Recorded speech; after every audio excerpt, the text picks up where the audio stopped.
look at a 65 Deluxe Reverb. I'm going to get under the guts of it.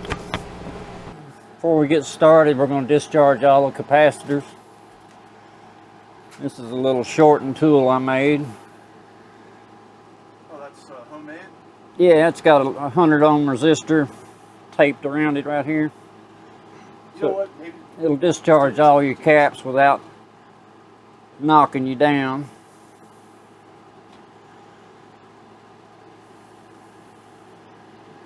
These will hold juice for a long time, so always do this before you work on a tube amp. How many volts could be stored away in that tuck? 450 volts. Enough to kill you, basically. Enough to sure make you want to get loose from it. When you open one of these up, and it's got these old paper caps in it, paper covered. Sure. Look at the ends here, and most times they'll be leaking. You'll see acid coming out of them. It's best to go ahead and replace all these. Even if they're not leaking, they're going to go bad pretty soon.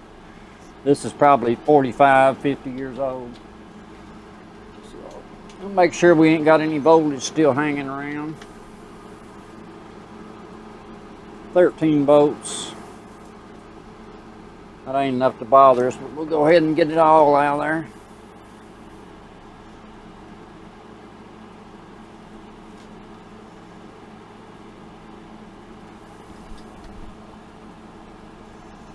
I didn't see you hook that up. Is that just grounded to the chassis? Yeah. Okay.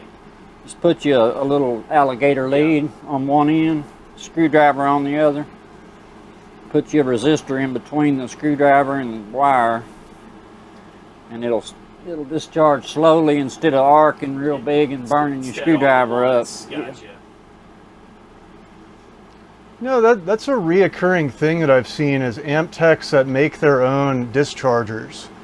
I guess it's pretty easy to do. Yeah, it's a pretty simple little outfit. I mean, you could probably find somewhere to buy one, but it's awful easy to make. If you know that much about amps, you know how easy it is. Wonder if that's like a... There we go. No voltage left. Okay. These are 16 microfarad at 450 volt. You put 20 or 22 microfarad back in it. These are hard to find. Sprague makes them, but they're like $11 a piece. And they actually work a little better if you put the 20s back in place of the 16s. So that's what I always do. So which is the positive and which is the negative side of the filter cap? They're all marked. This is your positives over here. Positive. All these are your negatives. But they're marked on, all of these caps are marked positive and negative. And it goes from negative to positive, right? Right. The ground side of the cap goes to the chassis. The other side goes to the voltage. Positive voltage. And all that voltage comes after it goes through this rectifier tube. This has got a 5AR4 in it. And takes your AC from the wall and turns it into DC after it comes out of the transformer. That'll supply all your voltages to run your tubes.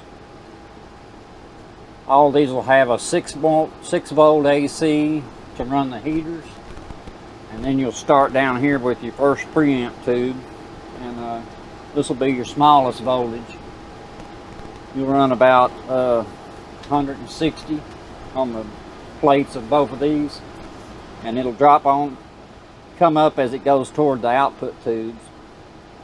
If it gets all the way down to this tube here is your lowest DC voltage that you get. And then the second one gets higher voltage subsequently? Yeah, it comes up all the way till it gets to your output tubes. Do you know what the voltages for each tube are? Yeah, these here, when it gets to the 6V6s, they run right at 400 volts. Some of these new tubes, the 6V6s, won't handle all the voltage that these real old amps put out. So you need to make sure that you get a tube that'll handle that much voltage. Some of the cheaper tubes on the market won't run in these old Fenders. they won't hold up. You know, they'll play for a little while. Okay. Replace all your power supply caps. Come back, and if you're going to do a cap job, you're probably going to want to retube it. All these will be 12AX7s, 12AT7, and a 12AT7. And you got your 6B6s and your rectifier tube. Okay, you want to clean all your potentiometers, which we will use. You got the handy deoxit. dandy deoxit.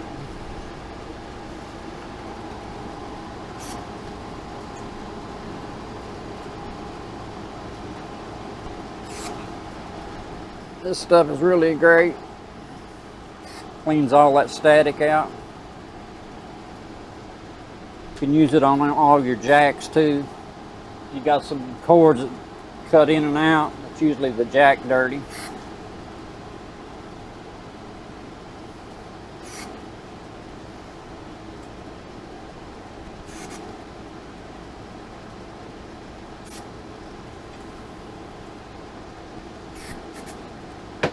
Alright, that's how you do that.